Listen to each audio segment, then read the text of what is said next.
பல்கலைக்கழகத்துல இந்த பொள்ளாச்சி பாலியல் வன்கொடுமையில நடந்த இந்த பாலியல் இதெல்லாம் இவ்வளவு தீவிரம் காட்டுறீங்க.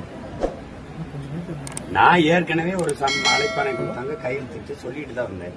இதெல்லாம் திட்டமிட்டு வர முடியாது, வந்து உடனே வாரேன். எனக்கு வேற நாட்டுக்கு போய் தலைவராக முடியாது, உங்களுக்கு தெரியும். கடை வச்சுட்டு தினந்தோறும் உங்களை சந்திச்சுக்கிட்டு இருக்கேன். இதுல இவ்வளவு விரட்ட வேண்டிய அவசியம் இருக்குது.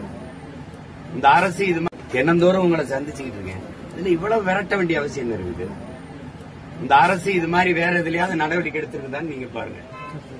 எவ்வளவு கேவலமான ஒரு ஆட்சி அதிகாரத்தை நடத்திக்கிட்டு எந்த சிக்கல்லையாவது பிரச்சனையாவது இப்படி பண்ணிருக்கா? வரேன்னு சொல்லிட்டேன். என் வீட்டுல என் மனைவி என் பிள்ளைகள்லாம் இருக்காங்க, அவ்வளவு பேர் வேலை செய்யுங்க.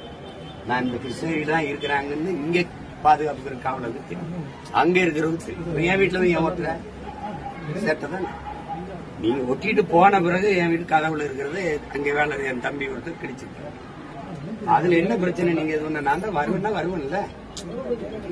ஏற்கனவே வந்து உங்களுக்கு முன்னாடி நீங்க விசாரிச்சதுக்கு பதில் சொன்னவன் தானே. நான் வராம போயிடுவேன். இவ்வளவு பெரிய வேலை செய்யறவன் இல்ல உங்களை மாதிரி பயந்து ஓடி ஓடிக்கிற கோழைகளா? இல்ல நான் வருவேன்னு சொன்னேன். அப்புறம் ஏன் இந்த வேலையை செய்றீங்க நீங்க? இதனால நான் அசிங்கப்பட்டுறேன்னு நினைக்கிறீங்களா? இல்ல நீங்க அசிங்கப்படுறீங்களா? இதை பாக்குறவங்க முடிவு பண்ணிட்டோம். எங்கே போறேன்? இங்கதான் இருக்கேன். வர்றேன்னு சொன்னேன். நாளைக்கு இல்ல நாளை மறுநாள் வருவேன். நாளைக்கே வந்தாலும் வர முடியாது. என்ன பண்ணுவேன்? என்ன பண்ணுவேன்? நீ திருப்பி வைப்ப, நீ அதையே தான் பேசுவேன். நீ சம்பந்தப்பட்ட அந்த பொம்பளை கூட்டிட்டு வந்து அங்க உட்காரவே என்னை உட்கார விசாரி. நீ அங்க ஒண்ணு பேசிட்டு வருவ, அப்புறம் திருப்பி ஒண்ணு வருவ, அப்புறம் ஒரு வாரம் இதே பிரச்சனை வைப்பீங்க, திருப்பி கூட்டிட்டு வருவீங்க. எத்தனை நாளைக்கு? 15 வருஷமா இதே நாடகமா என்னது? இதுல என்ன நீ சொல்ல? மக்களுக்கு முன்னாடி இந்த அரசு சொல்ல விரும்புறது என்ன? என்ன செய்ய நினைக்குது சொல்லுங்க.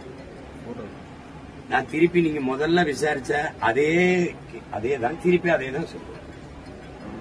விசாரிக்கவே இல்லை, நீங்களே முடிவு பண்ணிக்கிட்டீங்க. இதுதான் நடந்திருக்குது, இது போயிருக்குது. இது எந்த மாதிரியான தீர்ப்புகள், எந்த மாதிரியான விசாரணைகள்? என்ன செய்யணும்னு நினைக்கிறீங்க? நீங்க ஏதுன்னு செய்ய முடியாது. சும்மா இப்படி போட்டு இப்படி அசிங்கப்படுத்தி நீங்க ஒரு நேரம் ஒரு கேள்வி கேட்க நான் ஒரு பதில் சொல்ல, இது மாதிரிதான் செய்யலாம். இதுக்கெல்லாம் அஞ்சிரவணும், இதுக்கெல்லாம் இதுக்கு என்ன சொல்றது, இதுக்கு பயந்து ஓடுற அளவு நான் கிடையாது. வருவேன். நாளைக்கு 11 மணிக்கு தான் வந்தாகணும். வர முடியாது, ஒன்னால முடிஞ்சது. குறிப்பா இந்த வழக்கு நீண்ட காலமா நடக்குது. ஒண்ணு வழக்கு இல்லங்க, வழக்கு நான் தான் போட்டேன். போயிருங்க. வழக்கு இல்ல. அது சும்மா அவ்வப்போது அவதூறா ஒரு புகார். அம்மா திமுக ஆட்சிக்கு வரும்போது வரும். அம்மையார் ஜெயலலிதா 10 ஆண்டுகள் ஐயா எடப்பாடி எல்லாம் ஆட்சியில் இருந்தது ஏன் வரல? இவங்க வரும்போது வருவாங்க. குறிப்பா தேர்தல் வரும்போது வரும்.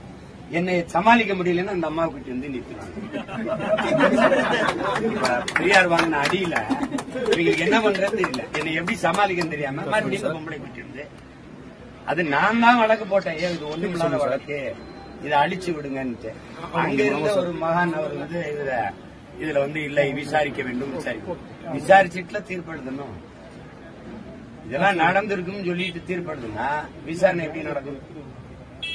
எந்த மாதிரி நாடு, எந்த மாதிரி சட்டங்கள், எந்த மாதிரி மன்றங்கள், எந்த மாதிரி நீதிகள்ங்கிறத நீங்க தான் பார்க்கணும். விசாரிக்கணும். விசாரிச்சு அவங்க தரப்புல கொடுக்கிற புகார் கொடுத்திருக்க குற்றச்சாட்டுகளுக்கு சான்று கேட்கணும். இதெல்லாம் சான்றுபடி நிரூபிச்ச பிறகுதான் இது குற்றம் நடந்திருக்கா இல்லையான்னு முடிவுக்கு வரணும்.